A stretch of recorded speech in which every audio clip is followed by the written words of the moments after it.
नमस्कार मित्रांनो, मी गणेश वानकर इग्नाइट अकॅडमीच्या या प्लॅटफॉर्मवर तुम्हा सर्वांचे स्वागत करतो।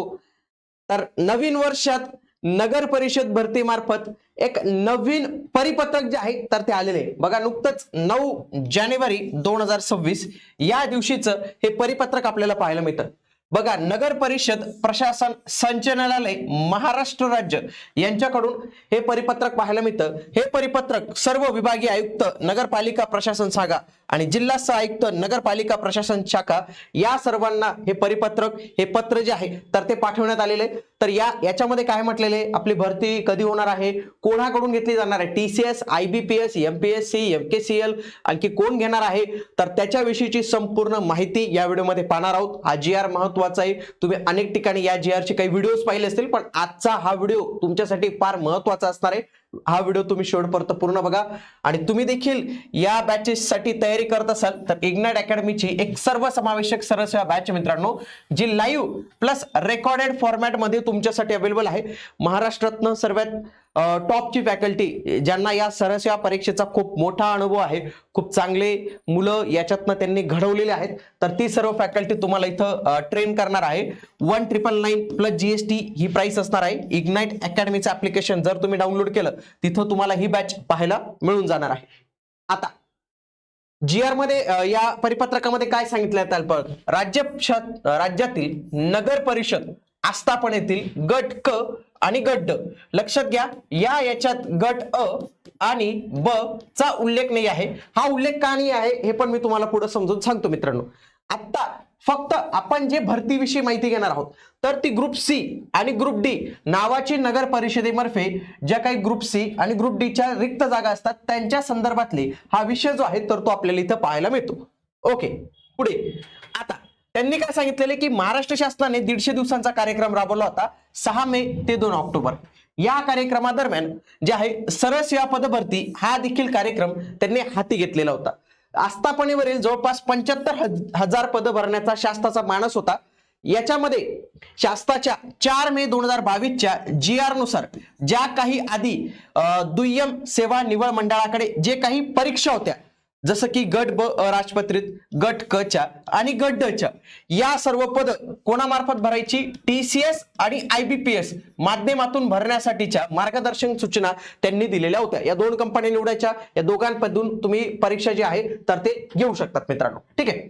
आता वित्त विभागाने त्याच्यानंतर पदभरतीवर कोविडच्या काळा वगैरे काहीतरी बंधन आणली होती, पण ती बंधन नंतर काय करण्यात आली, शिथिलता लागू करण्यात आली। लक्षात घ्या, नंतर शिथिलता देखील लागू करण्यात आली आणि स्पर्धा परीक्षांसाठी लक्षात घ्या दोन कंपनी, एक तर टीसीएस आणि दुसरी आयबीपीएस या संस्थांची निवड करण्याची जे आहे तर ते त्यांनी दिलेलं होतं।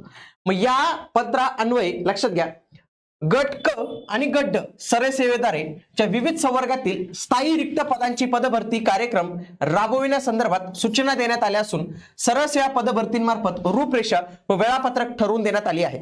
याबाबत संचालनालय स्तरावरून दृश्य वाक्य प्रणालीद्वारे म्हणजे काय व्हिडिओ कॉन्फरन्सिंगद्वारे वारंवार आढावा घेऊन पदभरती प्रक्रिया राबवण्याबाबतच्या सूचना देण्यात आलेल्या आहे। परंतु आपल्या कार्यालयाकडून सरळ सेवा पदभरती प्रक्रिया राबवण्याबाबत शासनाकडून निवडण्यात आलेल्या कंपनीशी सामंजस्य करार करण्यात आलेला नाही वा जाहिरात प्रसिद्ध करण्यात आलेली नाही असे संचालनालयाच्या निदर्शनास आलेले आहे। म्हणजे गव्हर्नमेंट स्वतःच म्हणतो की अरे आम्ही सांगितलं होतं तुम्हाला पदभरती करा, पण तुम्ही पदभरतीच केली नाही। पदभरती करण्यासाठीचा पहिला रूल काय की टीसीएस आयबीपीएस या दोघांपैकी एक कंपनी निवडायची आहे। एक कंपनी निवडायची आहे, निवडली का नाही निवडली, जाहिरात आली का नाही आली। आता पुढं सबब संदर्भ क्रमांक 5 च्या पत्रान्वये सदर कार्यक्रमांतर्गत सरळ सेवा पदभरती हा कार्यक्रम देखील राबवण्यात येत आहे। त्यामुळे प्रकरणाचे गांभीर्य लक्षात घेऊन आपण स्वतः जातीने लक्ष देऊन नगर परिषदा नगर पंचायतीमधील गट क आणि गट ड च्या स्थायी रिक्त पदांची पदभरती प्रक्रिया राबविण्याबाबत सरळ सेवेने भरावयाच्या पदसंख्या निश्चित करून घेऊन प्रचलित शासन धोरणानुसार विहित पद्धतीने मागासवर्गीय कक्षाकडून आरक्षित निश्चित करण्याबाबत संबंधित नगर परिषद नगर पंचायत यांनी कारवाई करणे अपेक्षित आहे। त्यांनी पहिले काय सांगितलं की पहिले तुम्ही काय करा, जास्त काम नका करू, तुम्ही आम्हाला माहिती जास्त काम नाही करणार, पहिले काय करा रिक्त जागा शोधा, तुमच्या रिक्त जागा किती आहे त्याचा पण पुढे चार्ट आलेला आहे मित्रांनो। त्याच्यानंतर आरक्षण निश्चित करा, आरक्षण निश्चित करा म्हणजे काय, बिंदू नामावली निश्चित करा। रिक्त जागा म्हणजे काय, आकृतीबंधानुसार रिक्त जागा तुम्ही जे आहेत तर त्या चेक केल्या पाहिजेत। आता उक्त 2 कंपन्यांपैकी एका कंपनीची निवड करावी, त्यांच्या सामंजस्य करार करून कार्यक्रमाची रूपरेषा वेळापत्रक तयार करून जाहिरात प्रसिद्ध करण्याबाबत कळवण्यात आले होते, परंतु त्या अनुषंगाने केलेल्या कारवाईचा अनुपालन अहवाल संचालनालयाला अद्याप प्राप्त झालेला नाही. याबाबत सहाय्यक आयुक्त यांच्या अध्यक्षतेखाली 12 जानेवारीला, लक्षात घ्या 12 जानेवारीला दुपारी 3 वाजता म्हणजे सोमवारी 3 वाजता बैठक होणार आहे व्हिडिओ कॉन्फरन्सिंगद्वारे. सदर बैठकीसाठी उपस्थित राहावे. लिंक दिलेली आहे, आपण देखील जॉईन करू शकतो का काय ते बघावं लागेल.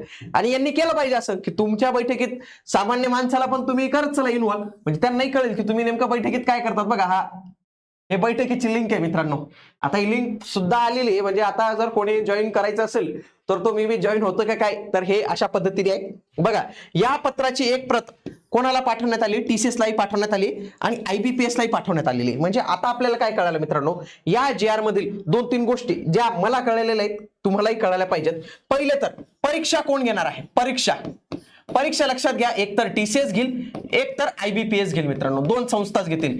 MPSC घेईल का, नाही घेणार. हा MPSC नगर परिषदेची कोणती जाहिरात घेणार आहे ते पण मी तुम्हाला सांगतो. आता मागच्या वेळी 2023 मध्ये जी गट अ आणि गट ब ची परीक्षा झाली होती ती कोणी घेतली, ती TCS ने घेतली होती. तर यावेळी चान्सेस सगळ्यात जास्त आहे की TCS घेऊ शकते. पण जर TCS ने नकार दिला की अहो आम्हाला काही परवडत नाही बरं का, किंवा आम्हाला वेळ नाही आहे, तर ती IBPS कडे जाणार आहे. पण जर TCS ने इंटरेस्ट दाखवला तर मोस्ट प्रोबेबली चान्सेस जास्त आहे की ही परीक्षा TCS देखील घेऊ शकते. पुढे आता गव्हर्नमेंटलाही कळाले की जाहिरात कधी येणार आहे. लक्षात घ्या, जाहिरातीच्या संदर्भात लक्षात घ्या, पहिले जाहिरातींसाठी यांना काय करावं लागणार आहे, कंपनी फिक्स करावी लागणार आहे, कंपनी. त्याच्यानंतर रिक्त जागा त्यांनीच तिथं सांगितलेल्या आहेत. बघा रिक्त जागा, त्याच्यानंतर आरक्षण. तर या सगळ्या गोष्टी आपल्याला येणाऱ्या कालावधीत हे संचालनालय किती फास्ट करते हे महत्वाचं आहे. लक्षात घ्या, नुकताच या नगर परिषदेच्या निवडणुका झालेल्या आहेत आणि याच्यानुसार नगर परिषदेच्या निवडणुका झाल्यामुळे त्यांना तिथं स्टाफ लागणार आहे. आता तर लोक निवडून आले, त्यांना काम करण्यासाठी स्टाफ लागणार आहे. नगर परिषद एकदम ऍक्टिव्हली मोडवर हे काम करणार आहे. म्हणूनच येणाऱ्या कालावधीत आपल्याला ही जाहिरात जी आहे तर ते अपेक्षित आहे मित्रांनो. आतापर्यंत जे झालं नाही तर ते आपल्याला हे होण्यात त्यांना आपल्याला दिसणार आहे. इथपर्यंत GR होता. हा GR ग्रुप C आणि ग्रुप D च्या पदांबाबतचा होता. खूप सारे विद्यार्थी सर ते कर निर्धारण नावाचं पद आहे, मला लय इंटरेस्ट आहे त्याच्यात फॉर्म भरायचा, ती परीक्षा कोण घेऊ शकते. लक्षात घ्या, मागच्या वेळी GR आला होता त्याच्यामध्ये बघा काही पदांची त्यांनी नाव दिली होती. फॉर एक्झाम्पल बघा, कर निर्धारण व प्रशासकीय सेवा. इथं काय म्हटलेलं बघा, परीक्षेची प्रथम टप्प्यात तातडीने MPSC लोकसेवा आयोगाच्या कक्षेत आणण्याची आवश्यकता आहे का, आहे. यांचं काय म्हणणं की ही जी कर निर्धारणची परीक्षा ना ही MPSC ने घ्यावी. मागच्या वेळी पण आय थिंक 2018-17 मध्ये जेव्हा ही एक्झाम आली होती त्यावेळी पण MPSC नेच घेतली होती. नुकताच एक विद्यार्थी भेटायला आला तर तो सिलेक्ट झालेला याच्यातनं नगर परिषदेतूनच, पालघरला कुठेतरी होता तो तिकडं. तर तो म्हणे मी सर MPSC दिली होती, MPSCच्या माध्यमातून आमचं सिलेक्शन झाले. म्हणजे MPSC नगर परिषद हे काय त्यांचं काही जुनं नातं आहे, म्हणजे ते होऊ शकतात.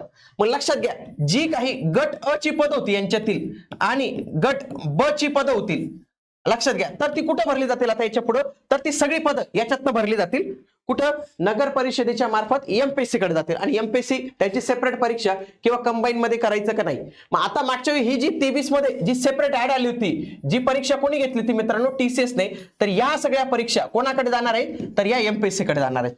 पण ज्या गट क आणि गट ड च्या परीक्षा कोणत्या कोणत्या आहेत त्या मी तुम्हाला सांगतो. त्या सर्व कुठे राहणार आहेत मित्रांनो, त्या राहणार आहेत TCS किंवा IBPS यांच्याकडे. म्हणजे आपल्याला एक क्लिअर कट अभ्यासाची दिशा इथं मिळते आहे मित्रांनो. ओके, आता याच्या आधी पण काही GR आलेले रिक्त जागांच्या संदर्भातला लक्षात घ्या. सर्व विभागाच्या जर गट क च्या पाहिल्या तर 151 जागा रिक्त आहेत आणि गट ड च्या 900 प्लस जागा रिक्त आहेत. जवळपास 3138 जागा या आपल्याला एकूण सगळ्या नगर परिषद नगरपंचायतींच्या इथं रिक्त पाहायला मिळतात.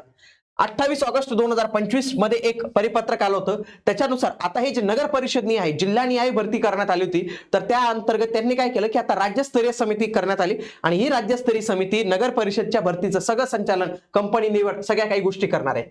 आता गट क आणि गट ड मध्ये नेमकी कोणती पद येतात लक्षात घ्या. गट क गट ड मध्ये बघा, वरिष्ठ लिपिक, लिपिक टंकलेखक, लघु टंकलेखक, वाहन चालक, ड्रायव्हर कम ऑपरेटर, शिपाई, ही सगळी पद आपल्याला जे आहेत तर ती येणाऱ्या कालावधीत भरताना बघायला मिळणार आहे. आणि यांच्यासाठीचा परीक्षा पॅटर्न पण त्यांनी जाहीर करून दिलेला बरं का. सगळ्या काही गोष्टी आहेत बघा, मराठी, इंग्रजी, सामान्य ज्ञान, बौद्धिक चाचणी, सरळ सेवेचा पॅटर्न आहे जो आपण आपल्या बॅच मध्ये शिकवतोय, तोच सरळ सेवेचा पॅटर्न यांनी इथं दिलेला आहे. त्याच्यानंतर आणखी काही पद जसे की गाळणी चालक, प्रयोगशाळा सहाय्यक, तारतंत्री, वीजतंत्री, पंप ऑपरेटर, सहाय्यक ग्रंथपाल, उद्यान पर्यवेक्षक, वॉलमन, फायरमन या सगळ्या पदांसाठी लक्षात घ्या. काही ITI वाले मला पद दिसत आहेत तरी ITI वाली जी पद आहेत ना तर ही पण बघा मराठी, इंग्रजी, सामान्य आणि बौद्धिक चाचणी आणि शेवटी काय तांत्रिक विषयाशी संदर्भात 40 प्रश्न. उद्यान पर्यवेक्षक असेल तर तो कृषी वगैरे कोणता तरी उमेदवार असेल तर तो इथं भरू शकतो, हे लक्षात घ्या. तर अशा पद्धतीने परीक्षा पॅटर्न देखील त्यांनी सगळ्या काही गोष्टी दिलेल्या आहेत. आता नगर परिषदेच्या माध्यमातून सगळ्या काही गोष्टी आपल्याकडे आलेल्या आहेत. आता फक्त त्यांनी काय करावं, ग्रुप सी, ग्रुप डी साठीचे पहिले कंपनी निश्चित करावी आणि लवकरात लवकर जाहिरात प्रसिद्ध करून द्यावी.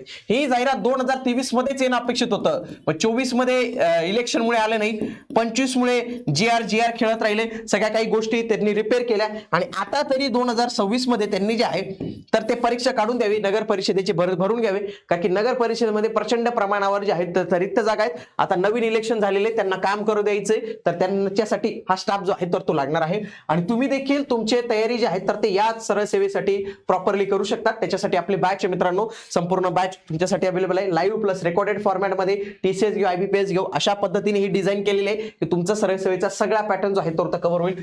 GM10 नावाचा जर कोड यूज केला तर या प्राइसवर आणखी तुम्हाला 10% ऑफ जे आहे तर ते मिळून जाईल. आजच ही बॅच जॉईन करून तुम्ही अभ्यासाला जे आहे तर ते सुरुवात करून द्या मित्रांनो.